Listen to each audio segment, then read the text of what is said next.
Again, my name is Chloe Smith. I just want to plug the work that I'm doing on the DEI committee with the Canadian Craft Brewers Association. If anyone is interested in being part of the change that we are creating within the industry, please come and find me. There are several opportunities for you to get involved. I'm just here to introduce our sponsor, Matt, with Capri Insurance. If you're not using Matt, Craig from Wheelhouse, if you're in the room, you need to meet this guy. He is the best. He's going to come up and introduce our panelists, and then we're going to get to it.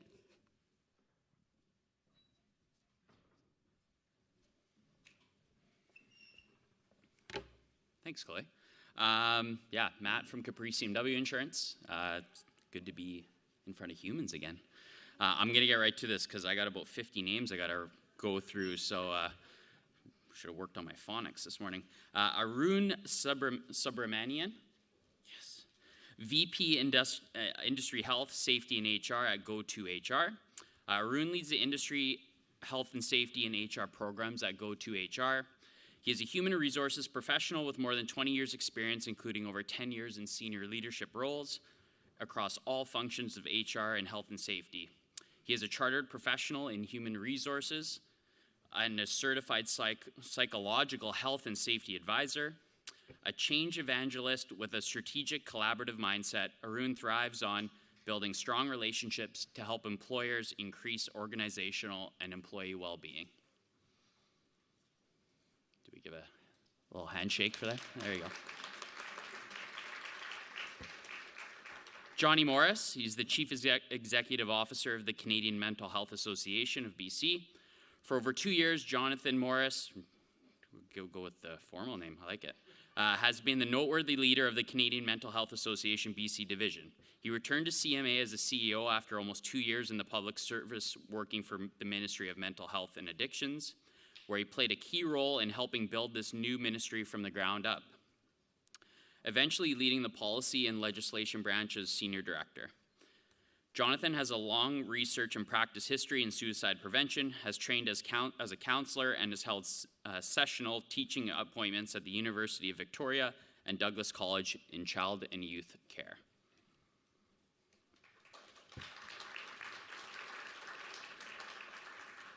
Shanleigh Thompson is the regional sales manager for Western Canada with Yakima Chief. Shanleigh has been in the alcohol beverage industry for more than 10 years. She is from Winnipeg, Manitoba. Good on you. And has her master's in food science from Purdue University, focusing on enzymology and microbiology. She was a formulation specialist for Diageo, working on Smirnoff and Captain Morgan products in Chicago before completing her Master Brewers and Professional Brewer Certificate from UC Davis. From there, she brewed and was a product manager in Seattle before moving to Minnesota and then back to Victoria, where she worked in brewing ingredient and malt sales before starting with Yakima Chief Hops. She's currently the regional sales manager for Western Canada and is the social media board chair for Pink Boots Canada.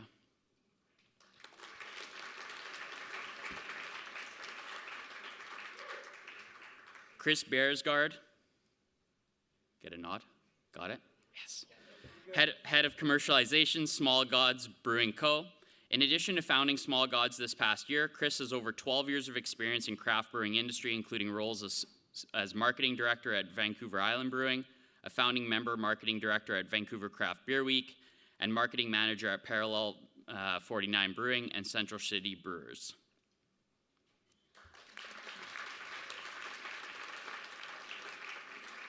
Last but not least, Berntson, Manager Prevention Field Services for WorkSafeBC. Kira is a manager in Prevention Field Services with WorkSafeBC in the Okanagan and the Kootenay regions. She has a bachelor's in engineering with a master's of psychology, which she combines to support her passion to helping to make the world a safer place. Kira has worked as an engineer and a health and safety professional in a variety of industries, ranging from theater to manufacturing to utilities. Provincially, Kira is the PFS Manager of Interest for Bullying and Harassment Prevention and for Psychological Health and Safety.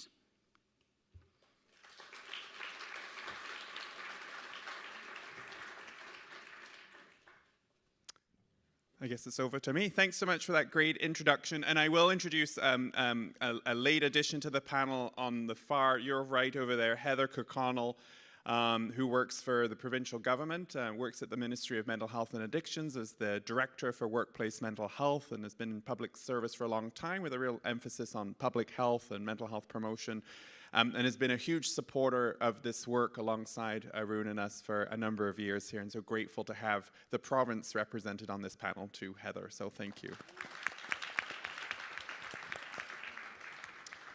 So I'm Jonny. It's great to see. I feel like I'm in the witness protection program or something like this up here, because it's good to see shadowy faces up here and see all of you with us. I can see you all clearly now. That's great. Thank you. We're going to have a great panel in front of you for the next hour or so, and I just wanted to explain a little bit about the process of what you're going to see unfold here. Part of this is because I really want to be Jimmy Fallon in my other life, and so it's going to be a bit of a talk show-esque fireside without the fire. People have beers, but there's no fire kind of chat about some really important issues that I know the industry is working against and working towards and grappling with. So what you're going to see for a few minutes is we've had the very generous participation of Chris here, who's going to talk with me for about 10-15 minutes about why he signed up to be on this panel, and to share a little bit about his leadership as a brewer around supporting equity, diversity, inclusion, pushing mental health and supports in the industry. And we really wanted to start with that insider experience to ground this for you. You probably will get more out of that than hearing me for 30 minutes talk about mental health. So having Chris here is really important and really grateful. So we're going to chat back and forth. And then I'm going to bring in two additional colleagues in our expanding interview here, Kira and Arun, who are going to weigh in from their perspectives as to what they're hearing Chris say. They've got some good questions. And then we're going to round it out with Ken, who's very well known to all of you, and also Shanleigh and Heather to wrap up this conversation.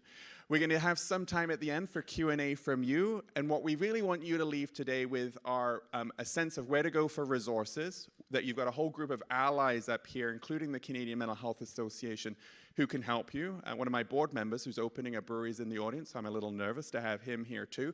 But we're all here to support you in this really important work around supporting equity, inclusion, and also a real focus on creating safer workplaces, particularly around mental health. Does that sound okay to all of you for the next hour? Yay! Look at that. I think that's a good way to start. And Chris, I'm going to start with you for this little back and forth, and feel free just to chat with me. You can chat with lots of buddies in the crowd I know who are really supporting you in this. But Chris, my first question for you is Ken is a really persuasive guy. I mean, he twisted my arm to come here. It was an easy twist to get here, but you signed up for this conversation for a few reasons, and I'm wondering, Chris, what motivated you to say yes, to come up here and talk about some of the issues we're going to cover this afternoon? Well, I think partially it's because I've had the benefit of seeing everybody else in this room build their own breweries and be peers of them and spend many years working alongside them without actually having, done it as a skin in the game level thing myself until this past year.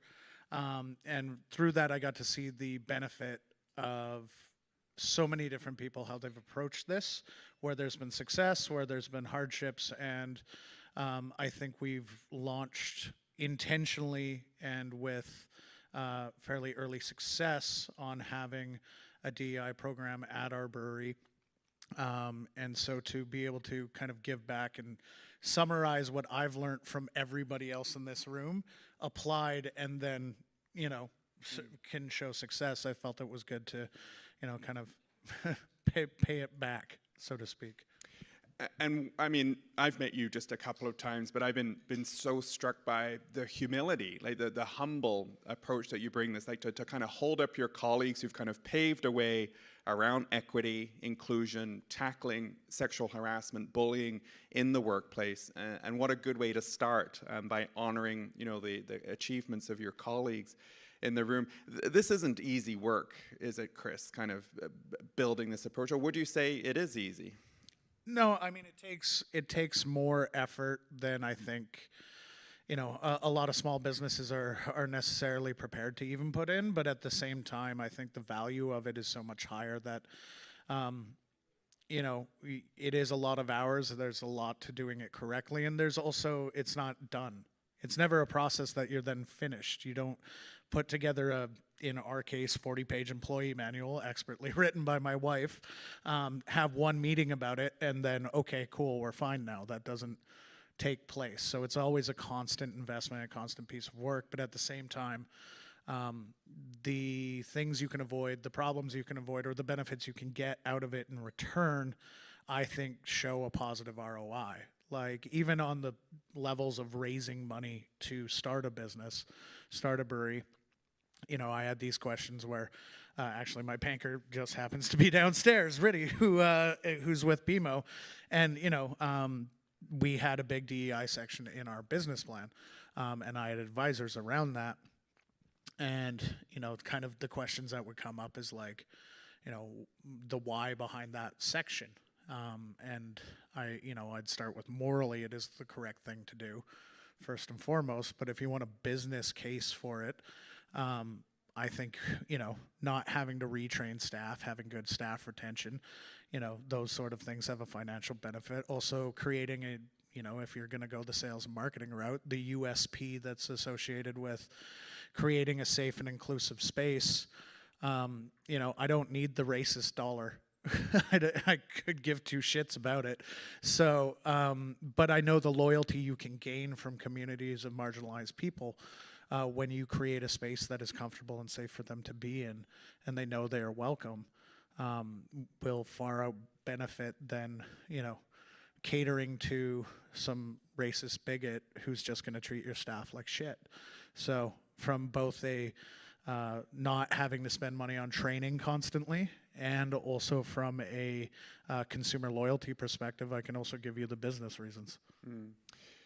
I mean, there's so much we could unpack in what you've just said, the value, the moral imperative for your colleagues and you in this room to take these steps around creating safe, inclusive workplaces, and also the business sense it makes, the bottom line of all of this. And I wonder, whilst we have you, and then in a few moments I'll start to move to Arun and Kira, you know, if you were to kind of look at the industry writ large, you've been in the industry, you've watched it grow, you know, where is the industry at on the, clearly you've embraced this with open arms. Where's the industry at on this work from your expert perspective? I mean, I would say it has room for improvement, but the speed at which improvement is taken and people are taking action and doing the right pieces to make sure they're creating safe, inclusive environments for not just their customers, but also their team members, has been very encouraging to watch. I think it's happening at a much faster rate than a lot of other industries. But at the same time, that doesn't mean, you know, pat ourselves on the back, we're done here. You know, like, there's a lot of work still to be done. And, you know, it can be scary depending on where you are. Like, I mean, if you're deep in the heart of East Vancouver, you're probably a bit more comfortable, you know, taking this kind of approach, not worrying about necessarily alienating a customer. Whereas if you're in a more rural place in British Columbia, that may be a scary thing to begin with. But I will say that, like, we have personal experience. Sydney is a older demographic, and it's a predominantly white demographic. And this is something else I would highly recommend to people is go look at the latest StatsCan and, like, understand the demographics of your community, understand it just from a benchmarking perspective, or knowing who's in your community. Because one, you may be surprised. Two, it can give you some understanding of possibly how to approach this. But three, you know, getting back to that, Sydney is an older and predominantly white community. There's still a very large Indigenous population on the Saanich Peninsula, the Wasatch Nation, as well as they're actually, one of the interesting ones for me was there's a very large Filipino population. So when you start to understand those things and understanding, you know, everybody in your community, you know, you might feel more comfortable approaching or tackling some things that people don't necessarily get. Like, we've gotten comments, we've gotten confused looks, and we've said it with our chest and moved forward and not been afraid to, you know, educate or necessarily even alienate someone. A good example is we went into a local small business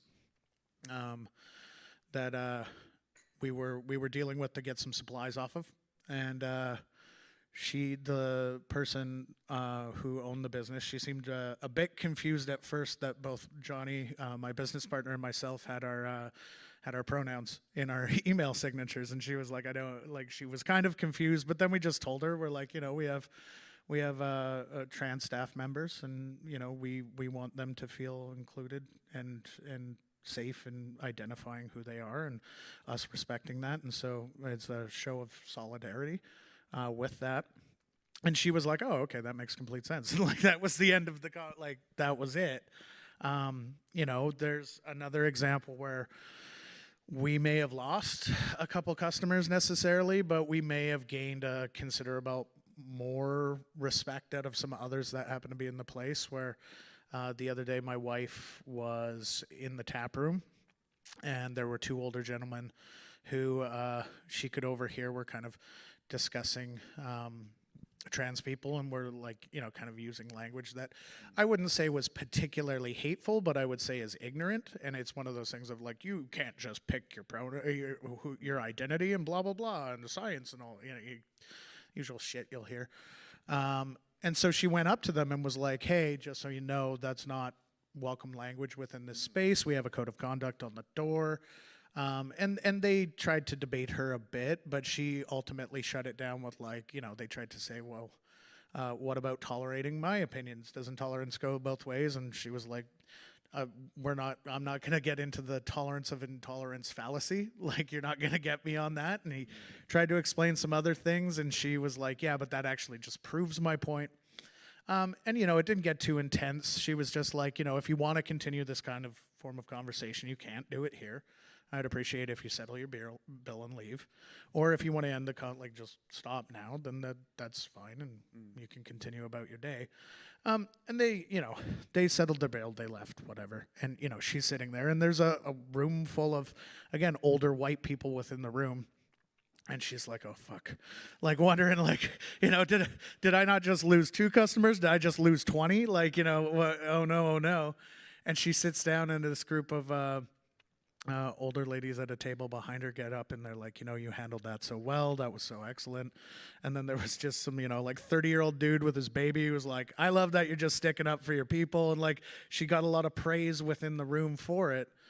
And, I think all of those people understand and know that, we will fight for a safe space for everybody involved, including themselves, even though they're not necessarily the demographics that may be subject to these things as often.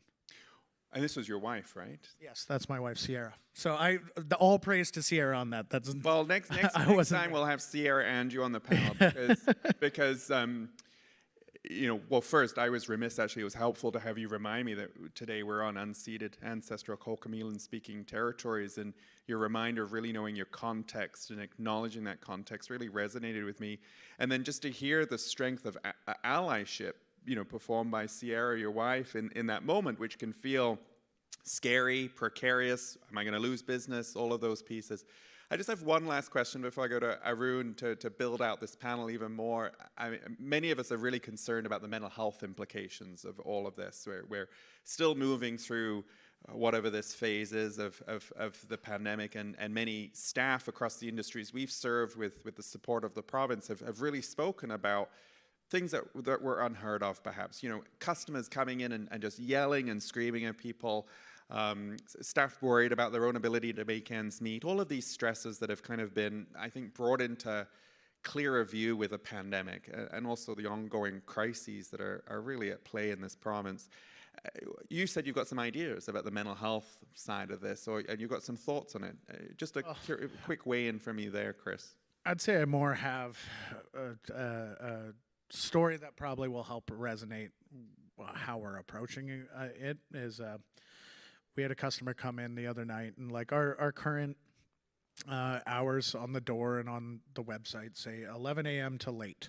Late is a relative thing because I know when our license can go to, but Sydney in October can be a really sleepy town, and I don't want my staff to have to sit there and twiddle their thumbs for 2 hours because they knowing that they're probably not getting another customer because it's a rainy night or whatever.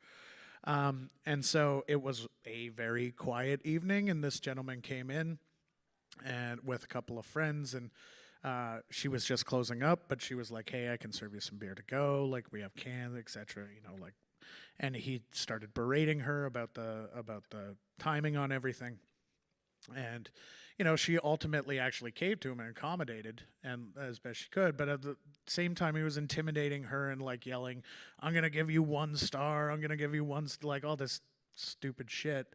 But she's a industry veteran and a pro, so she handled it in the way that she understands hospitality and was like, you know, accommodated, you know, whatever, got him out of there, locked up, finished the night. And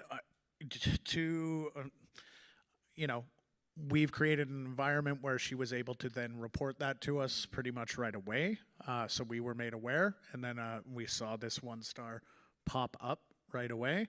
Wow. And it was like, you know, not open their actual hours, blah, blah, blah. There's some shit.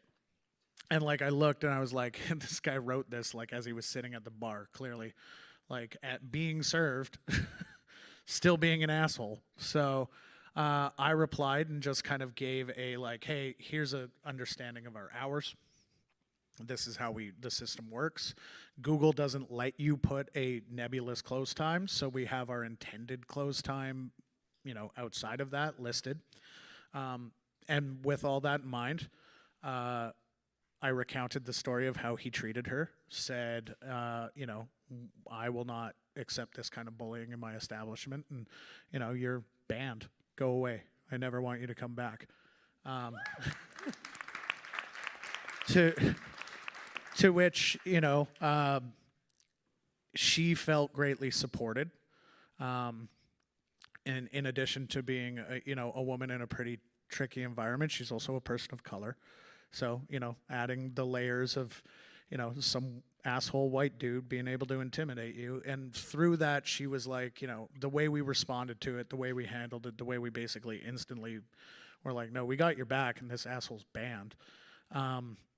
You know, I think that really, seeing what people in the hospitality industry have gone through over the course of the pandemic, through one, just having to operate under all kinds of weird restrictions and rules and mandates, but then also having like a whole bunch of people treat them like shit because they're just enforcing something the government has asked them to do, and a whole bunch of other knock-on effects and weird things that have came out of that. I think the thing I've probably done the most to try and help out the mental health of our staff is, one, show them, not just tell them they're supported, show them by actions that they're supported, and create safe environments for them. And, you know, make sure even down to things like when we were picking benefits, involve them in the process. You know, we have 2 trans team members, and we actively sought out an insurance company that would provide us group insurance that did not require a male or female identification as part of their sign-up stuff. So doing these extra bits is, I think, you know, how you can really help the mental health of your staff, because they're already working potentially a job that will have stresses. Hospitality industry is not easy and doesn't come without stress. But I think it's reflective in, we are fully staffed in a time when a lot of people are struggling to even get staff to work full hours. We're fully staffed, and we out-index. I would say you would be able to say that at least 50% of our staff are from a marginalized group. And if you kind of base your way on, like, you know, based on some research I've done, a lot of people will say, well, you know, you're doing well at this if your staffing, you know, kind of mix mirrors that of the community that you're within in terms of how much diversity you have within it.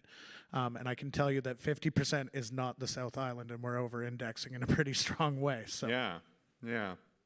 Well, so much there. I'm going to go to Arun here with my next question. Chris, thanks so much for getting us going. And I really appreciate those 2 case studies, those 2 stories in which we were able, I think, to kind of almost bear witness to to how you have your employees back, and it's not just lip service. You're actually kind of really putting it into play. Thank you for your courage as a leader in your industry. Yeah, round of applause.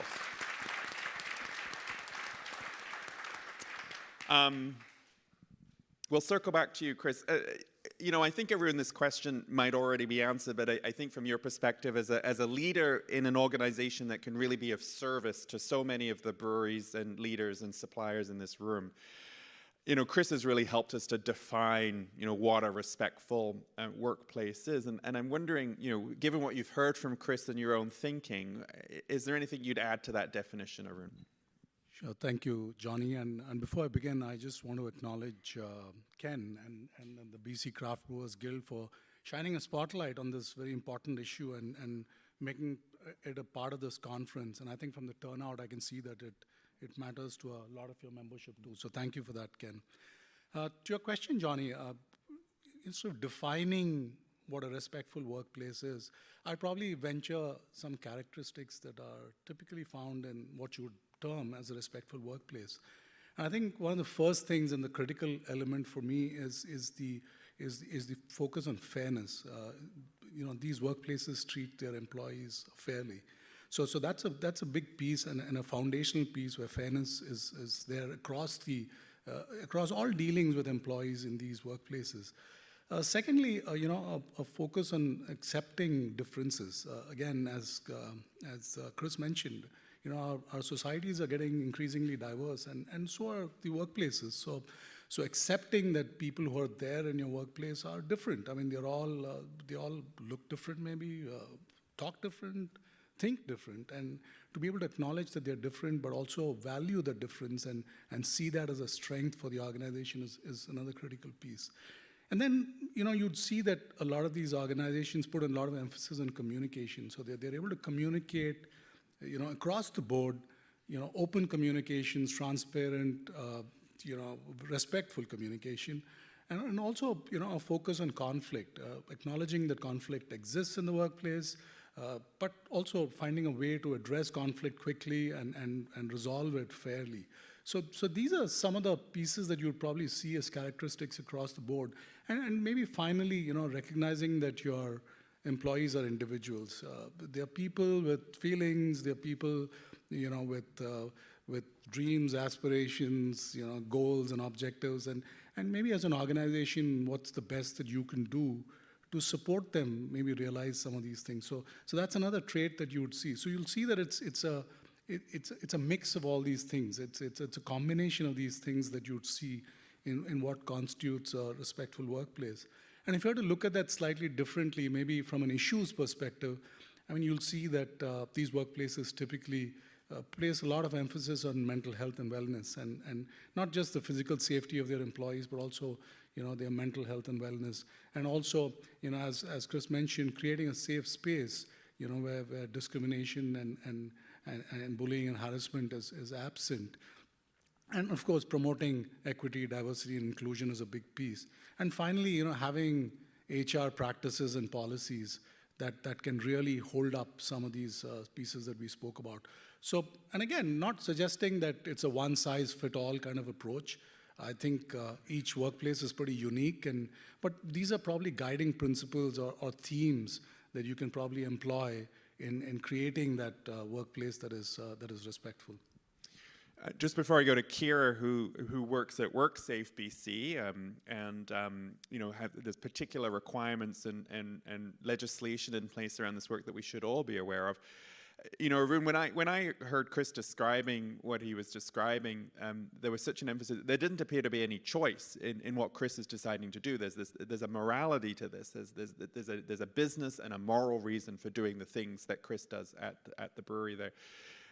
Do employees get to choose to implement respectful workplaces? Is this a kind of, choose if you'd like to do this, choose your own adventure? Or would you say that employees have some responsibility here, Arun?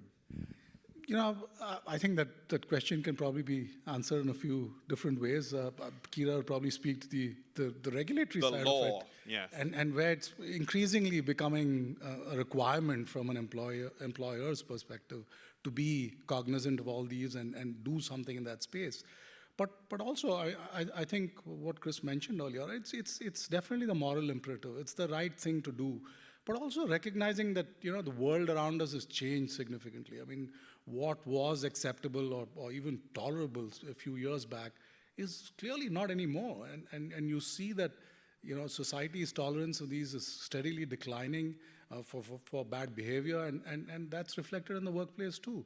And you have new generations coming into the workplace who view work very differently and who expect that their employers will do certain things in the workplace. And you'll see that if you don't do those things as an employer, you probably won't find those employees coming to you anymore.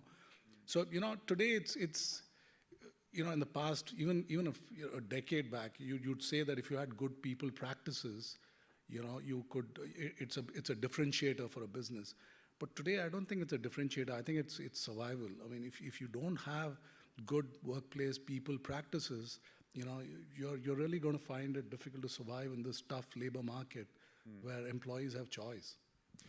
Yeah, Kira, I'm going to come to you next. I was so struck by your reflection on Chris's description of the representation in that workplace, like the intersecting diversity, the richness of that, probably the loyalty, the retention, and the safety that one employee described felt in raising their hand to say, hey, that speaks volumes to the environment in the brewery.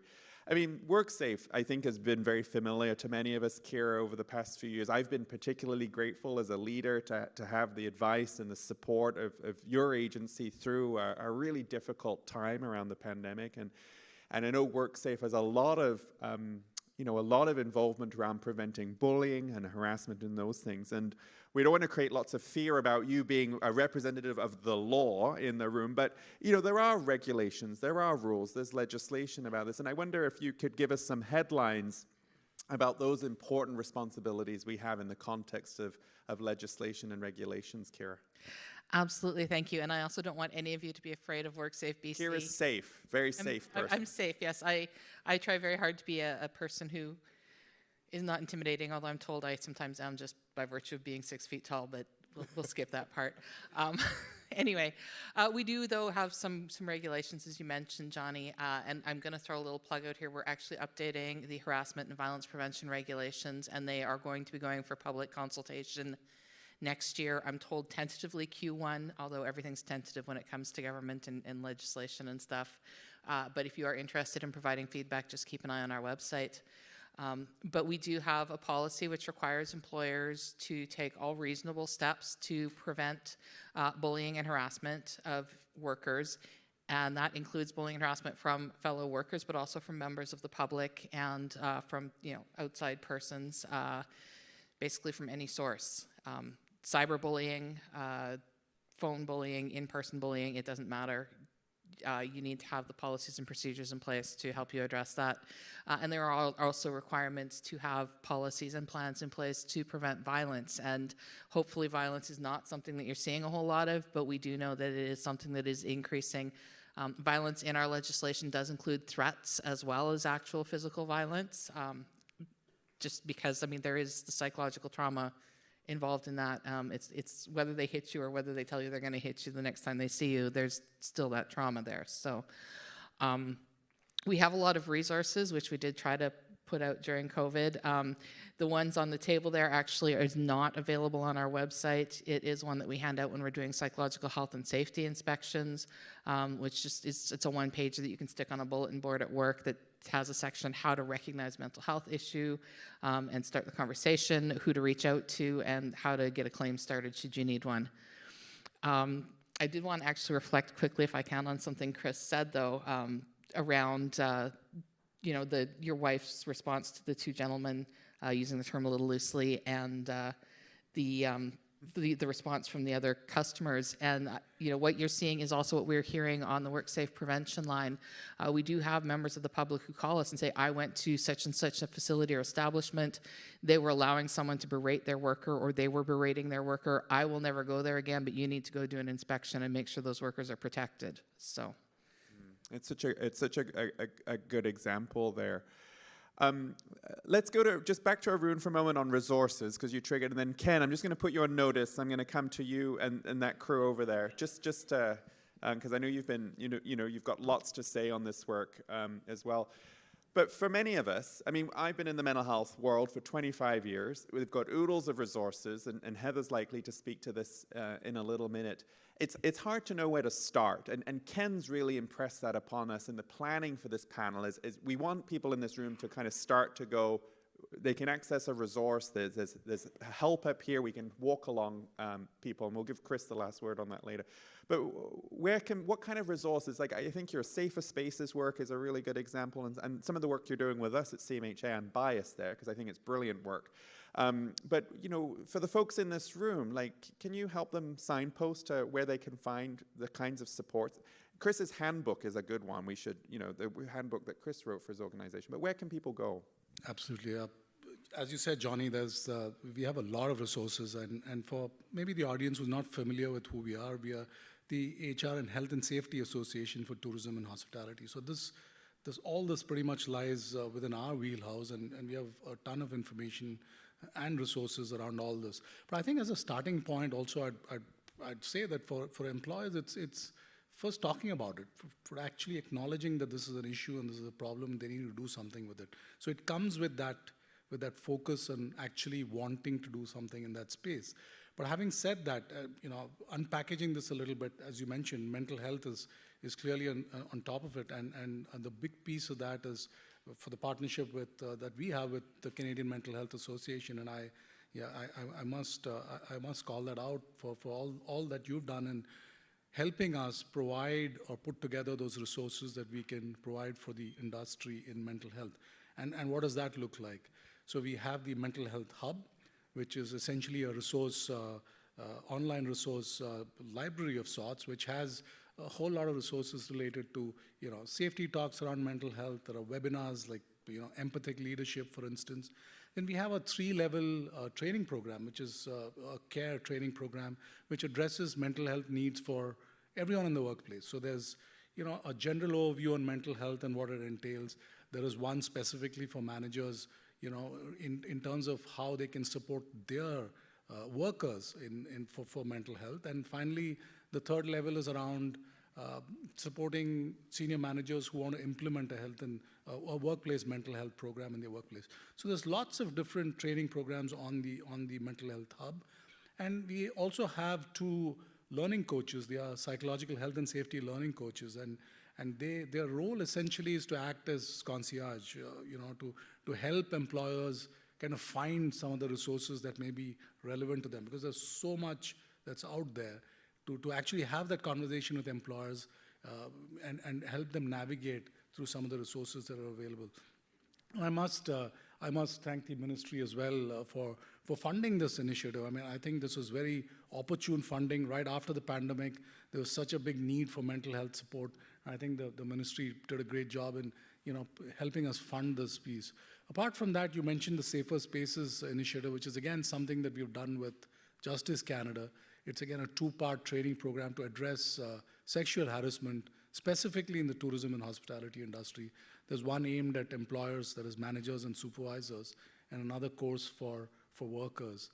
Apart from that, we also have we have our Equity, Diversity and Inclusion initiative that we have just started out on, and in fact we have a webinar as an overview webinar coming up on the 24th of November if you're interested.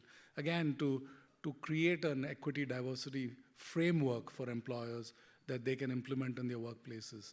And apart from that, we also have HR consultants who are there in each region of the province. So there's one in every tourism region around the province who can help support with basic HR policy, policy process kind of work, and any other questions that they may have related to human resources. So all in all, a whole lot of resources, and I've just spoken to Ken. We'd be happy to share that post the conference and maybe package all those and share them with you so they are easily accessible when you need them.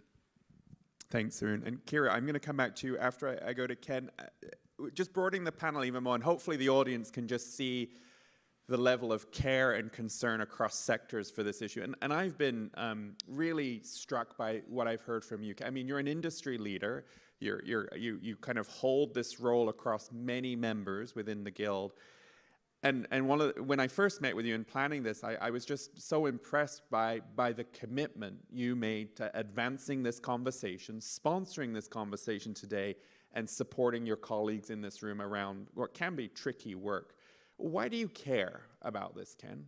Well, I think that it's key for us to care. We are in a position of responsibility within neighborhoods, communities, and the province. And we have the perception that we might be quite diverse given what you see in the tasting rooms or with the staff. But we've had so much growth so quickly with so many different things happening that I felt our responsibility, and our board felt the same way, that it's our responsibility to give options to our members and just start something, have motion starting in this, because we are representative of communities, and if we're not representing the communities and everyone in the community, then we fail. So that was the key motivation, and everyone was kind of working on some things, and that didn't seem right to me. We should all be working as an industry together, so we gathered all the industries together, all the industry associations, and we had a call with Arun and his team to say, why are we not trying to push this forward as the entire hospitality industry? Because we're manufacturers who work in hospitality. That's what we do. And to me, and so it was really important to make sure that, you know, we got input on what was happening. Some people were doing some things. Some people were doing it right. Some people were doing it wrong. And we decided, why wouldn't we set the bar? So we spent an incredible amount of time with Chloe Smith, who introduced, and other board members in the CCBA to develop a program that we have a comprehensive code of conduct and a member's handbook for ourselves to be able to say, here is the benchmark. If you've done the work that Chris has done, I want Chris to look at ours and say, yeah, I've ticked those boxes, and if we've missed a box, I want Chris to communicate that back to us. And if you haven't done it, you need to do it, basically. And we've done the work for you. That's the value of what the Guild can do. That's what, and ironically, COVID gave us that opportunity. It also was the reason we needed to do it, because the stress around COVID for every hospitality industry, but particularly the breweries, it was devastating because so many people had shortage of work, stress. Are they going to make the bill? Are they going to make rent? All the prices have gone up. Every input's gone up. Mask on, mask off, vaccination, deniers, people coming in, as you said, screaming at you for no reason.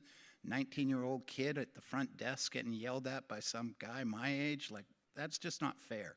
So it was just we've been through a lot of stuff, and we had a reckoning from harassment with Rat Magnet, and from that point of view, but the whole mental health, it all adds up, and that to me is why you're a member of an association, and it's our right as our right as the board, our desire as the board to deliver what's best for the collective whole. So that's where we got to. I'll come back in a sec, Ken. So much to unpack there, but Shanleigh, you work in a different space as a supplier in many ways. I've learned all about Yakima chief hops in preparing for this today, and I wonder, as you listen to Chris's commentary in this really rich dialogue, Ken said you'd have lots to say about this issue and topic, given the role you play. And Ken didn't say, he said lots of great things that you'd have to say, but where did this conversation take you, given the vantage point you hold in the industry? Like, where did this take you? I always have lots to say, so absolutely correct. I appreciate all of the panelists so far, and especially the resources that have been brought to light. I know when I started in this industry, that definitely was not the case. There was absolutely nothing, and you were working 30 hours a day, whether or not you liked it, and you were going to tell your boss, but you know, it had to be done, and he's on vacation somewhere in the tropics, so he doesn't really care. So I mean, I've gone through that element of you know, being a brewer, being in the industry on the production side, all the way through to being a supplier, and going through companies that really either have your back or don't. And I think what's really great is there are resources out there from an external point of view, especially for breweries and smaller companies that might not have the ability to have an HR department, and there is only 3 of you, because that is a huge undertaking, is to create an HR policy, an HR department. So I just want to say thank you for, you know, establishing those resources for people who might not know where to start or have the ability to have the resources to start. But also, you know, it is really interesting to me to see how breweries and how people in leadership have taken on that responsibility to work with their staff and have that ability and that transparency with them to say, I've got your back, kind of like what Chris was saying. That obviously doesn't happen in all companies, and I know from a personal perspective, it's taken me to get to this company where I can go to my boss and say, I'm burnt out, you know, and have that transparency and say, I need help. I need, you know, this is what I need from you. And have that open dialogue with them. Or, you know, being a woman in this industry and having issues with customers or with other suppliers, and saying to my HR department or even my boss, say, like, I'm not feeling comfortable, this is what happened, and having immediate action. And not just like an you know, something exploded, you know, and something that's overdone, or you're just complaining. It's taken seriously, the actions are taken, and maybe there's no resolution. And understanding there might not be one, but having those open dialogues with, you know, your manager, with your boss, with the owner, just creating the space for your employees, I think, you know, even if you don't have an HR department, is number one. So they're able to come to you and feel comfortable that you will do something. There is an action there, and they won't dismiss what you're saying, because God knows I've come to managers before say, this is what's happening, and it's oh, you're just complaining, or well, maybe you should take care of that, or go take a day off, half a day, you know, just take some time for yourself, but make sure you're working on Monday, you know, and not really taking into account how serious some of these issues can be for some people, and knowing that, you know, is depression, anxiety, people who have that can mask very well. So it's not just, you know, having an HR department and policies in place. You have to have the action that goes behind it, and understand that, you know, you need that dialogue and that, what's the word I'm looking for? Just the support for your employees above anything else before you even get started, knowing that they can come to you. I mean, you shared some personal pieces there and some of your own observations, and just to hold up hands to you, Shanleigh, amongst your colleagues, just situating, you know, that insider experience, you know, that perspective. You know, your comment about being able to talk to your current boss and say, I'm burnt out, it takes something to say that in spaces like this, and just kudos to you, Shanleigh. That's leadership in action right there. So, you know, deep appreciation. Before I go to Heather, Ken, question for you, Ken. Chris made a comment earlier that there's an agility in this sector, like amongst breweries, they can move quickly. And I mean, I've never been to a brewery conference before. This is my first time. I'll have to come next year. There's a vibe here of collaboration, of mutual support, of respect and care. I mean, do you think those things might help us more assertively tackle the challenges that Shanleigh was just describing? I definitely do. I mean, that was the thing. I came from a different part of the beer industry, kind of the big beer world, and we were everyone's competitive in this room. People always say we're not competitive. No, really? We're completely competitive with each other, but we're also collaborative. And we're competitive in the manner of we're the underdog at all times, because we'll never be the size of Molson and Labatt's, none of us.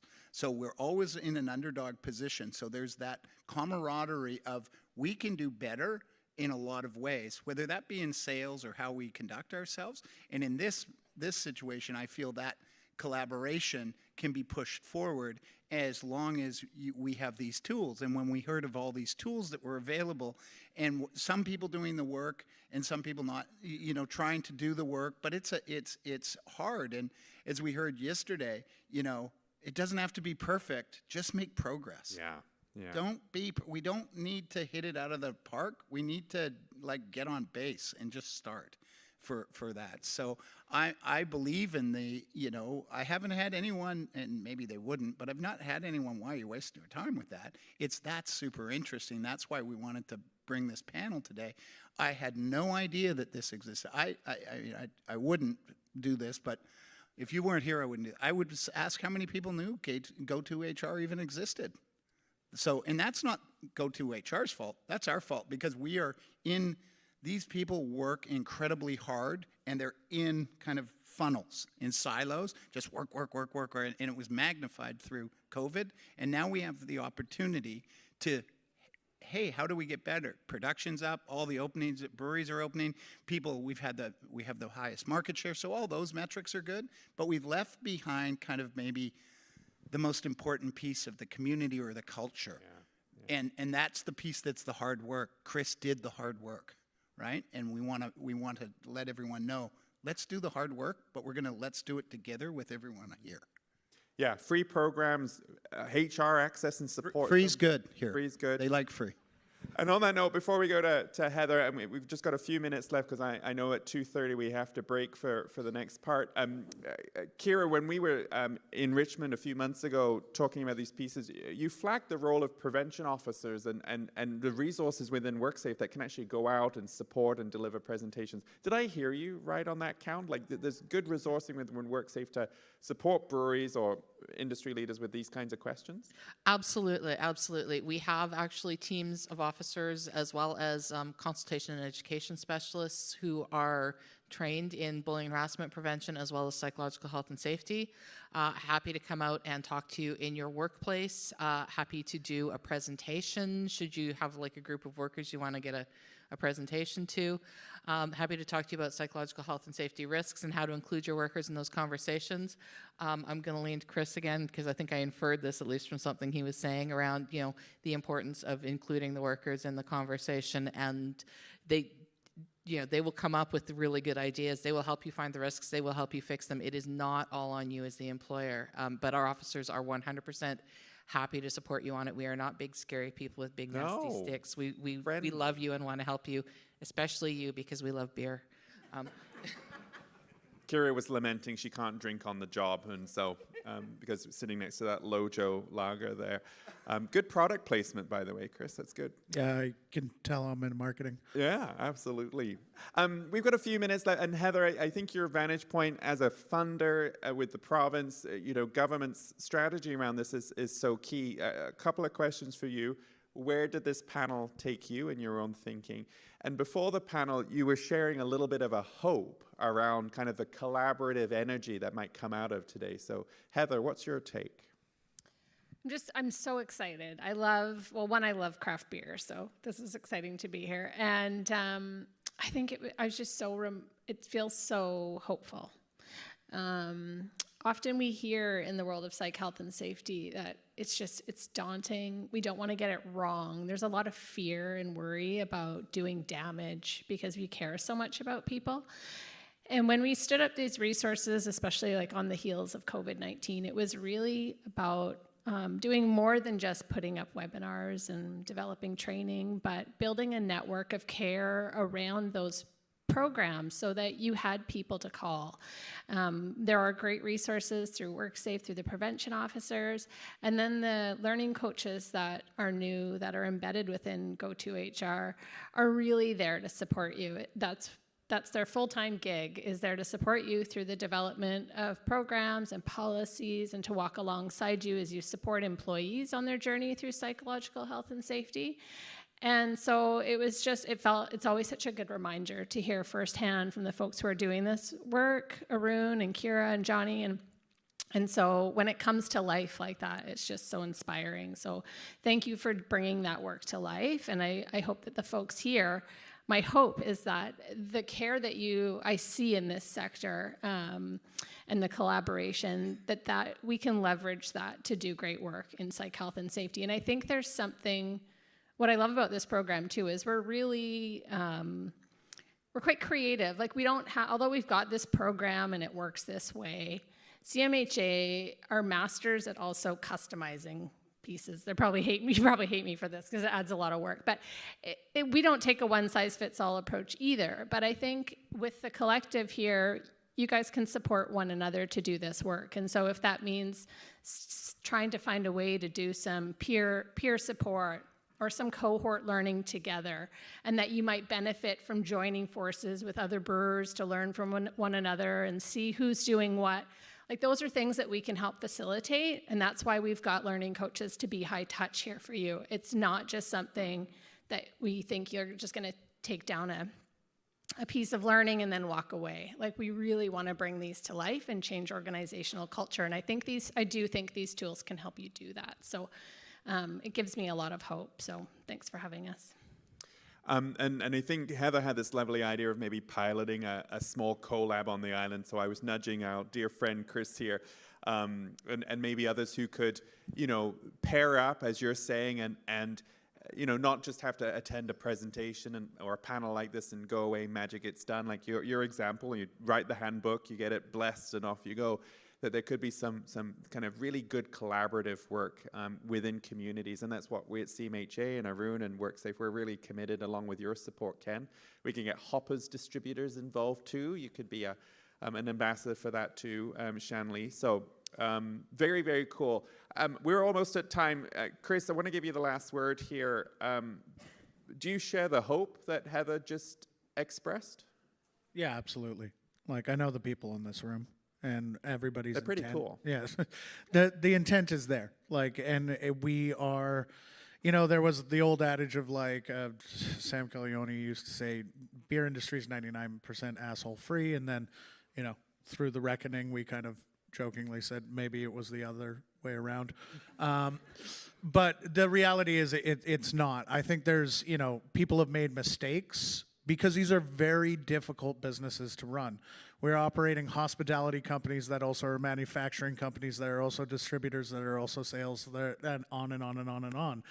They're complex, and a lot of us also came not necessarily from traditional business backgrounds. A lot of us came in it because of the love of the game and a passion for it. And so there's a lot to learn and take on and to become great business people as a whole. And this, these soft skill ones are some of the hardest to even really get a handle on. But that said, I know the intent of the people in the room, and just because mistakes were made out of ignorance or out of lack of training doesn't mean that the people here don't have the intent to do it correctly. I mean, this is an industry where we're always willing to share a cup of sugar, a bit, collaborate together, and give a bunch of hugs at a First Craft Brewers Conference when we're back, in person together. And it's breweries of all size too. Like my brewery is brand new. We will max out at a very small amount of volume. And last night, my business partner and myself had dinner with the Phillips team, which is one of the largest craft breweries in Canada. Like, so, it's one of those things where like I know that the intent in the room is here. And so we will get there, and I am optimistic as well. What a great note to end this panel on. We are at time. Just before we give a huge round of applause for this amazing panel, on your way out, we do have some resources, and we're going to work with Ken to try and push out, the 1-800-CMHA helpline or the 1-800 Arun and Kira, so that you can benefit from some of that support. Direct line to Arun. He sits by that phone every day. But can we give a big round of applause to this panel?